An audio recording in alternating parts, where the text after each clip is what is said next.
Hello दोस्तों, आज हम राजा विक्रमादित्य और प्रेत आत्मा की कहानी को आपके सामने लेकर आए हैं। यह कहानी राजा विक्रमादित्य की वीरता और अडिग साहस का अद्भुत उदाहरण है, लेकिन इस बार उनका सामना एक ऐसी अज्ञात शक्ति से हुआ जो रहस्यमयी और अत्यंत खतरनाक थी। रात के अंधेरे में एक अजीब सा सन्नाटा था। उज्जयिनी के राजा विक्रमादित्य राजमहल में विश्राम कर रहे थे। अचानक उनके महल में एक भयभीत सैनिक दौड़ता हुआ आया और राजा को बताया, महाराज, पड़ोसी राज्य में एक भयावह आत्मा ने कहर बरपा रखा है। हर रात लोग गायब हो रहे हैं और अगली सुबह उनकी लाशें मिलती हैं। प्रजा डरी हुई है और पड़ोसी राज्य के राजा ने आपसे सहायता की विनती की है।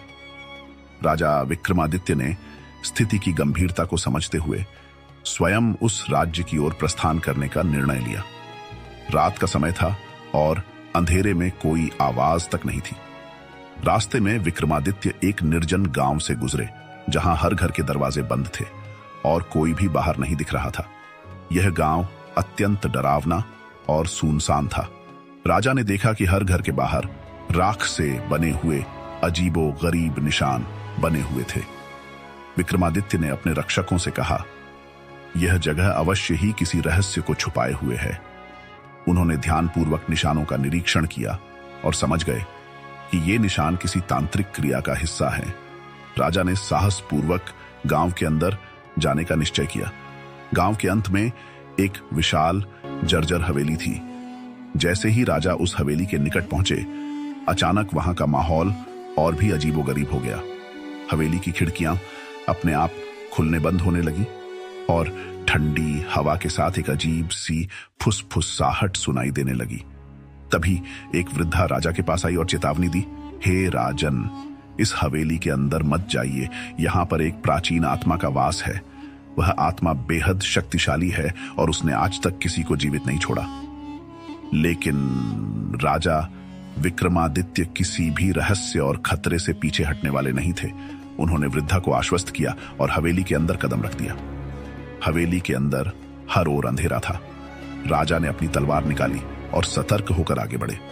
अचानक उनके सामने एक परछाई प्रकट हुई। यह कोई साधारण परछाई नहीं थी। यह एक अजीब और डरावना आकार था, जो मानो किसी इंसानी चेहरे को विकृत कर डरावनी शक्ल में बदल चुका था। वह आवाज में बोली, हे राजा विक्रमादित्य, तुम यहां क्यों आए हो? क्या तुम्हें मृत्यु का भय नहीं है? राजा ने निर्भीकता से उत्तर दिया, मैं अपनी प्रजा की रक्षा करने आया हूं और किसी भी खतरे का सामना करने के लिए तैयार हूं। यदि तुम निर्दोषों का जीवन बर्बाद कर रहे हो तो तुम्हें मुझसे होकर गुजरना होगा। अचानक आत्मा ने अपने हाथों से एक अजीब रोशनी निकाली और राजा की ओर फेंकी। विक्रमादित्य तुरंत समझ गए कि यह एक जादुई प्रहार है। उन्होंने अपनी तलवार से उस रोशनी को काट दिया, लेकिन जैसे ही रोशनी टकराई, एक जोरदार विस्फोट हुआ और पूरी हवेली कांप उठी। विक्रमादित्य ने महसूस किया कि इस आत्मा में तांत्रिक शक्तियां हैं, परंतु वे निडर थे। उन्होंने अपनी तलवार उठाई और आत्मा पर प्रहार किया, पर आत्मा हवा में घुलती सी दिखाई दी और पीछे से हंसते हुए बोली, तुम मुझे हरा नहीं सकते राजा विक्रम।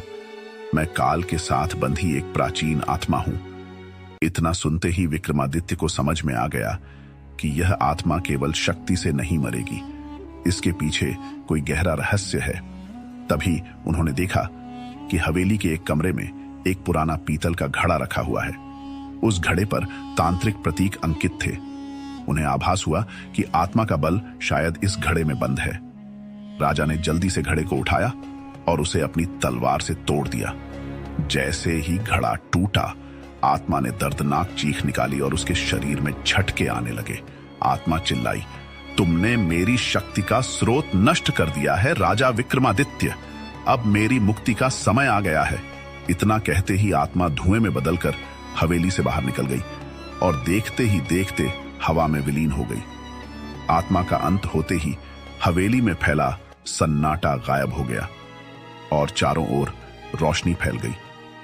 विक्रमादित्य ने गांव के लोगों को इसकी सूचना दी और अगले दिन उन्हें राज्य में सम्मान पूर्वक वापस लाया गया। राजा विक्रमादित्य की इस बहादुरी की कहानी सुनकर हर कोई उनके साहस और वीरता का गुणगान करने लगा। उनके पराक्रम और विवेक ने एक बार फिर साबित कर दिया कि निडरता, बल और बुद्धि के साथ कोई भी अज्ञात शक्ति हार मान लेती है।